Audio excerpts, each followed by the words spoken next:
Hey guys, this is John, and I'm playing a 5-minute game in the pool on ICC. I went back to E5. Gonna try that for some games. Let's play A6. We'll just offer a closed Roy Lopez if the opportunity presents itself. So I'm playing Sket, a 2305. Plays an A4 line. This move is kind of annoying. We'll just go B4 like a lot of people do.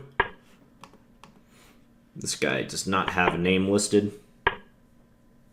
Wonder if I can play bishop g4 here. Let's try it. Trying to take advantage of the fact that he hasn't played h3. So if you were to play h3 now, I can take on h3 and then play knight into d4.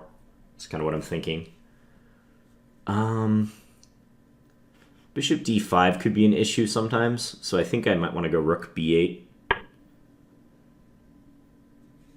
Maybe I'll break in the center with d5. It's not out of the question. How about this? King h8. Just get out of the gaze of that bishop. Maybe bishop e6 would have been okay too. So now he's going to bring his knight to g3. More than likely.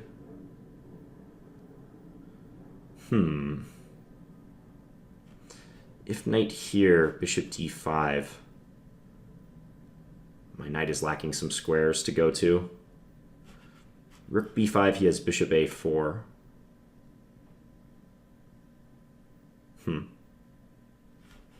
Okay, I'm just going to play a preemptive bishop g6. And then if knight g3, I might go knight h5. It's weird to have the bishop here in a Roy Lopez. That doesn't happen very often. Plays g4. Yeah, that's probably a good move. I feel like I should strike in the center, but if I play d5, he has g5. So I can't do that. It'd be really nice to play knight d7. I'm just hampered by the fact that he has that bishop d5 move. Okay, where's my play going to come from in this position? Maybe queen c8?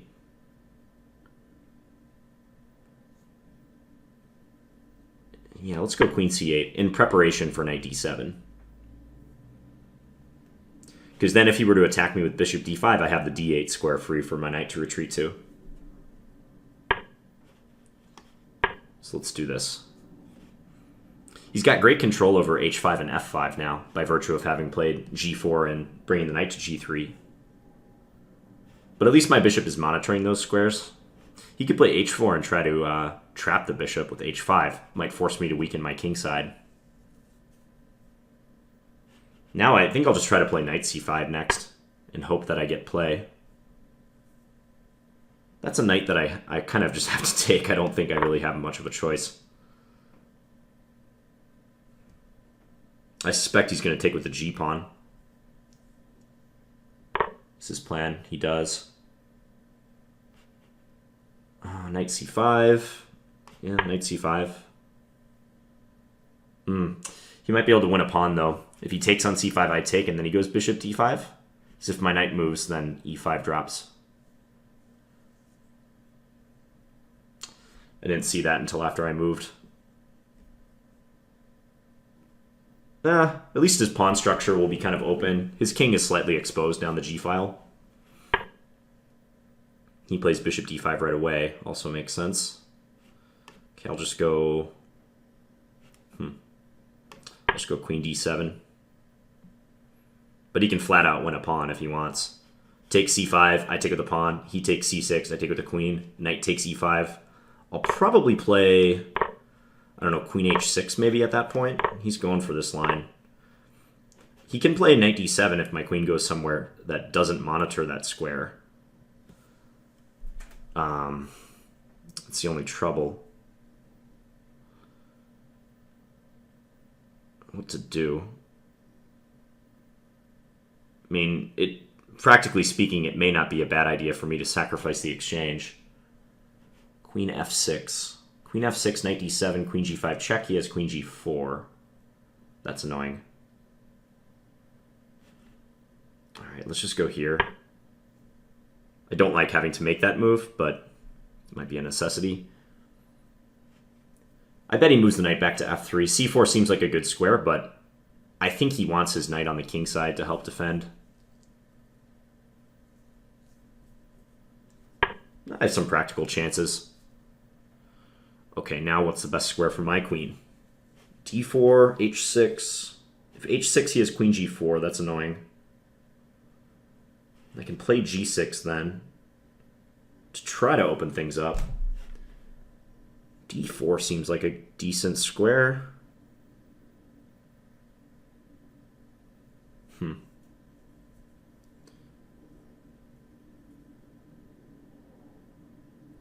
Now let's go queen h6. Let's be a little more forcing.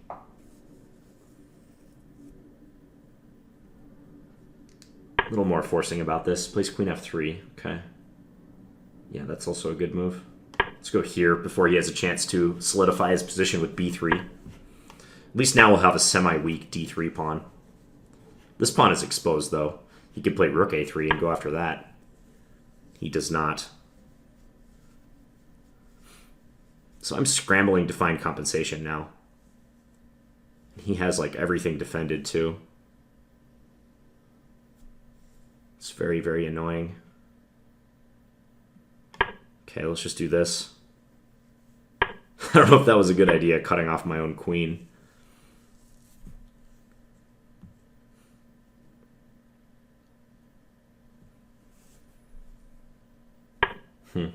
d4, okay, well, at least now I can maybe get some freedom.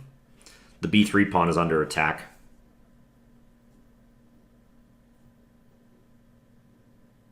Still not good for me at all. Yeah, he's just going after that pawn. Oh, what to do? How am I gonna swindle him here? I don't see a good way. He'll take on b3, I'll retreat my bishop all the way to f8. This is a very, very bad position. Queen h4, maybe I can go next? Maybe he'll play rook e3 or rook e1. Just to keep everything under wraps. Basically, I can just bother him here. That's my best chance.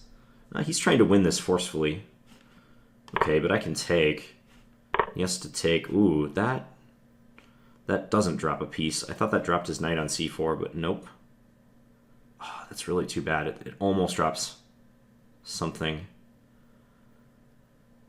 It's really too bad. Okay, well, I can win a pawn, though. Take on f2. So there's that.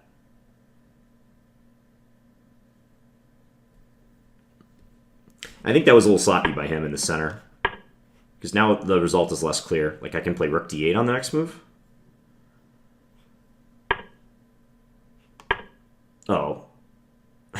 Well, that almost was a dumb move. I didn't see that f6 cut it off, but if he takes it, I can take with check on h3. And I have a perpetual. That's funny. Probably I should have just taken that pawn.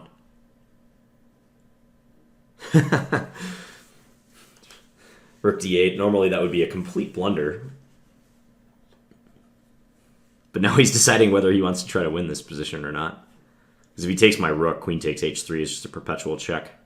And the more he thinks about it, the more I like my chances. I think the only good way to fight on is check.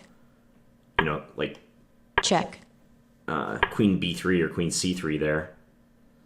Check. Yeah, I don't really have a good way to win this because my bishop is always pinned. Draw. So I just offered a draw. He took it. All right, that was a weird game. Yeah, I totally played rook d8, and it worked out just because it was pure luck. But yeah, he must be technically winning here. He just has to take his time. Like, I think e5 was a bit rushed. But let's go back. So this move a4 on move 8, it's a way to avoid the mainstream closed Ruy Lopez, which would be initiated after c3 castles and then h3. And here the game can go in many different directions. So he played a4, I played b4, and then a5, castle, d3. So I tried to take advantage of the fact that he's omitted the move h3 by doing this. I don't know how smart of an idea this is by me. Given the position I got, I wish I would have done something different along the way. Like maybe one way I could deviate would be to play bishop e6. I wish I had put my bishop here instead of back to h5 where it just got kicked by his pawn and wound up being fairly useless on g6. So this way I can neutralize this bishop, which is a good piece for white in this line. So I probably should have done that. Let's just see what the engine thinks about that. Yeah, bishop e6. Moderate edge to white. Nothing spectacular.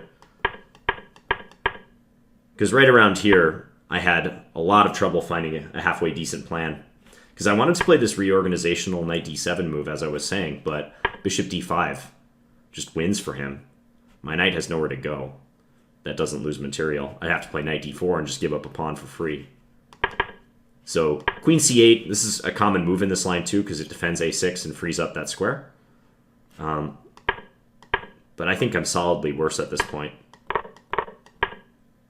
Yeah, knight c6, knight c5 ended up losing a pawn. Maybe I have to play like bishop f6 first. But with him having the bishop pair and potential attack down the g file and more space, he is better here. There's no question about that. So he went after the pawn with this. I wonder if I chose the right square for the queen. I played queen d6. I wanted to play queen f6 or queen h6, but in either case he has knight to d7 forking the rooks. Yeah, so it seems like this is the way to go. I was speculating that I thought his knight belonged on the king side, but maybe I was overestimating my play over there. I don't really have much going on in that vicinity. Because it's hard for me to introduce more major pieces, my rooks, into the attacking equation. And as I said, I was pretty much playing for tricks at this point and just trying to pester him more than anything. That's all you can do. I mean, I'm down material. He's completely safe. I mean, he's got a couple weaknesses, like the king side and his center pawns are a little fragile. But the best I can hope for is just to make quick decisions from this point forward. Try to make things tough for him, and, you know, if I happen to catch up on the clock, try to use that as a weapon. Computer seems to be okay with him pushing e5. I didn't like that move. I thought maybe he should just go rook e1 or something and wait. But I guess it's okay. Yeah, I was expecting him to take with the knight. Like, this really surprised me. I can almost do this, and then after he wins my rook, play queen f1, but of course he can escape to h2. If that pawn was on h2 instead of h3, that would be a good line. So here I take on f2, he went rook g1, I went queen h4, and then he played f6. Yeah, and I should just take this pawn. If I take the pawn, it looks like black has excellent play. And if e takes, yeah, now rook d8. So it looks like my rook d8 move was a good idea, in fact. Oh, doing it here is less accurate, though. He has the incredible idea to take on g7 and then play this, trying to deflect the queen from defending d8. Aha. That's a nice computer resource. And if queen e1, I assume queen f1 is the response. And the computer thinks that white can retain the pawn advantage going into the endgame, or, well, probably not endgame. I wouldn't trade queens, but thinks white's better here. Still very messy position.